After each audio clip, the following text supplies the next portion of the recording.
असे काय घडले की आईनेच मुलाचा संसार मोडला आणि नंतर निनाद ए निनाद, एसी चालू कर ना. अंगाची नुसती लाही लाही होते. मनोरमाबाई लेकाला उठवत होत्या. काय ग आई तुझं? बाहेर 8पर्यंत टेम्परेचर खाली आलं आहे आणि रात्री 2 वाजता उठून मला एसी लावायला सांगतेस तू? झोपू दे ना. एवढं कुडकुड होत आहे. अंगावर 2-2 रग ओढून घेतले आहेत तरी थंडी भागत नाही. निनाद तक्रार करत होता. अरे मी काय मुद्दाम करते आहे का? हे बघ, घामाने थबथबले आहे मी नुसती. आई बेचैन होऊन बोलत होती. निनाद जीवावर येऊन अंथरुणात उठून बसला आणि लाईट लावून बघितलं. आई नुसती घामाघूम झाली होती. त्याने पंखा सुरू केला आणि आईला थंड पाणी आणून प्यायला दिलं. आईने अख्खी बाटली रिकामी करून बाजूला ठेवली आणि पदराने चेहरा आणि मानेवरचा घाम पुसला. तोवर निनादने एसी चालू केला होता. मनोरमाबाईंनी एसीचं टेम्परेचर 17वर केलं तेव्हा कुठं त्यांना जरा बरं वाटलं. निनाद हॉलमध्ये येऊन झोपला. उद्या आईला डॉक्टरांकडे न्यायलाच हवं. कदाचित ब्लड प्रेशरमुळे तिला असा त्रास होत असेल. त्याने मनाशी पक्क ठरवलं आणि दुसऱ्याच दिवशी दोघं फॅमिली डॉक्टरकडे गेले. किती दिवसांपासून तुम्हाला हा त्रास होतोय? मनोरमाबाईंना डॉक्टरांनी विचारलं. खरं तर डॉक्टरांपासून कधीच काही लपू नये असं म्हणतात. आपल्याला हा त्रास नेमका कधी सुरू झाला हे मनोरमाबाईंना चांगलंच ठाऊक होतं. अगदी तारीख सगट आठवत देखील होतं. पण तरी त्यांनी खोटंच उत्तर दिलं. हल्लीच 2-3 दिवस झाले. त्यांचा खोटेपणा निनादच्या नजरेतून काही सुटला नाही. तरी आतापुरता तो गप्पच राहिला. डॉक्टरांनी ब्लड प्रेशर चेक केलं. ते देखील नॉर्मल होतं. त्यांनी काही गोळ्या औषधं लिहून दिली. भरपूर पाणी प्या म्हणाले आणि 4 दिवसांनी परत यायला सांगितलं. मनोरमाबाई घरी आल्या. औषध न चुकता त्या घेत होत्या. दिवसात 2 वेळा थंड पाण्याची आंघोळ करत होत्या. भरपूर नारळ पाणी देखील पित होत्या. पण काहीच उपयोग झाला नाही. उलट दिवसेंदिवस त्रास हा वाढतच होता. अंगात वणवा पेटलाय असंच वाटायचं. 2 आठवडे उलटले तरी काही फरक पडत नव्हता.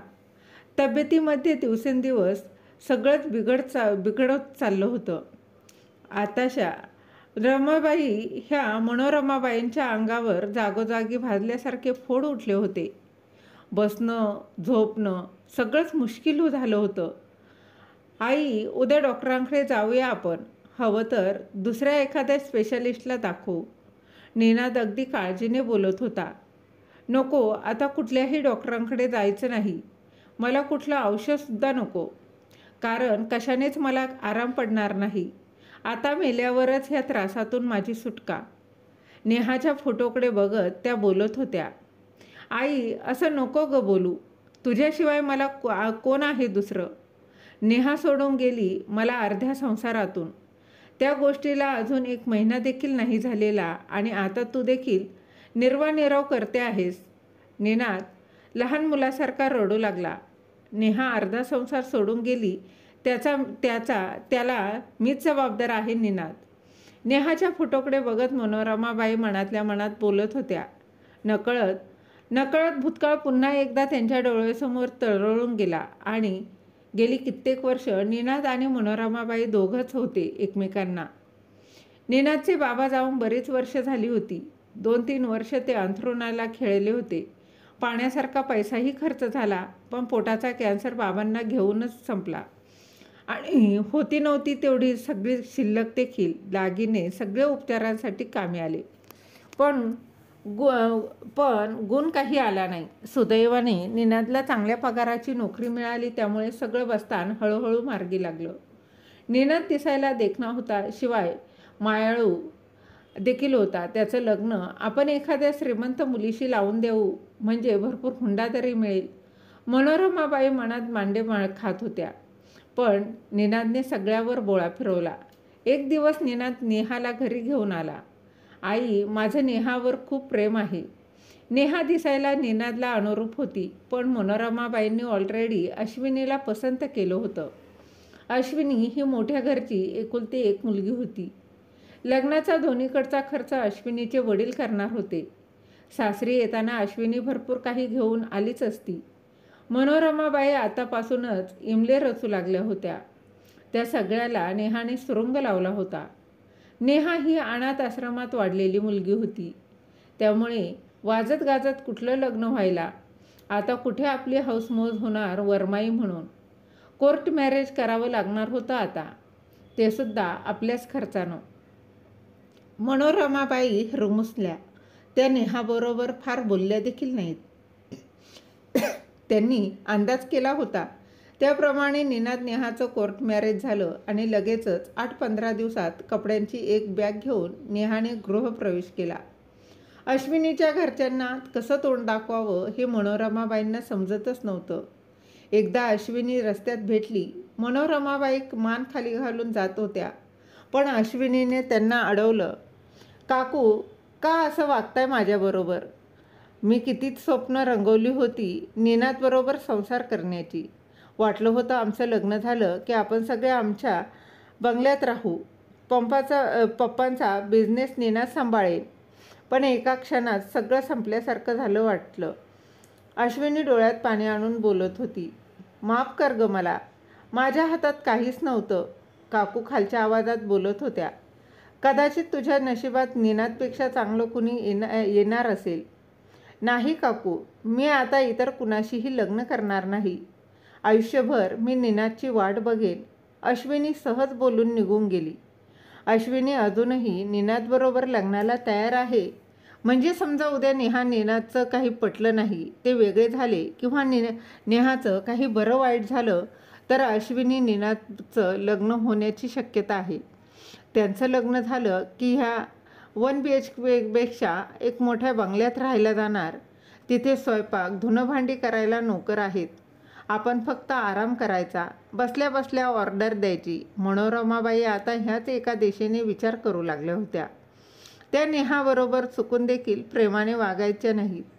निनादच्या अपरोक्ष तिला घालून पाडून बोलायच्या. नेहा बिचारी शांत राहून सगळं सहन करत होती.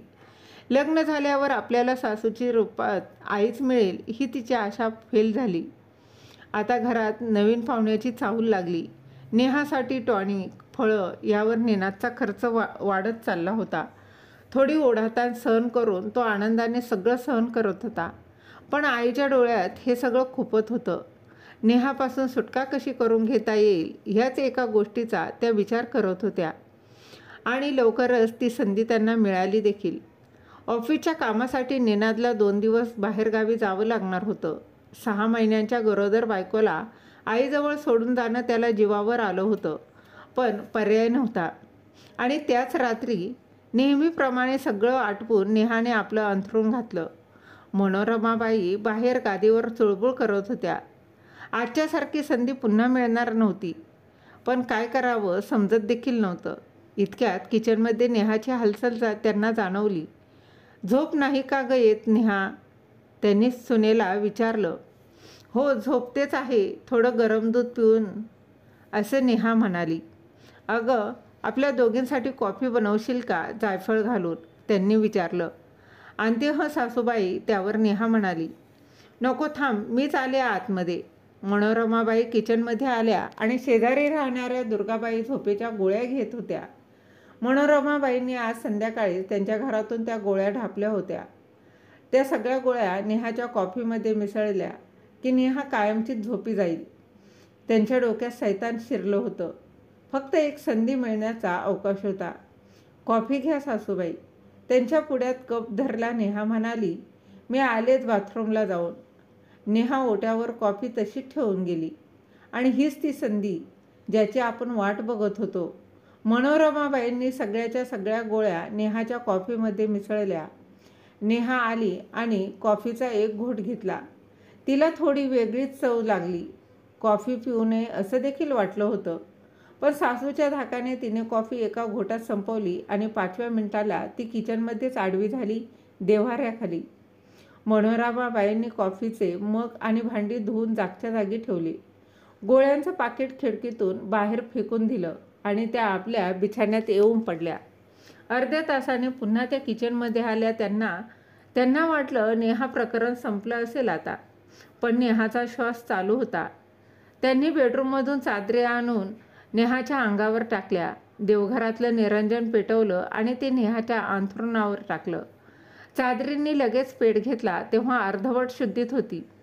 तेव्हा नेहा अर्धवट शुद्धीवर होती. कसं बसं उठून स्वतःला वाचवायला ती इथे तिथे बघत होती.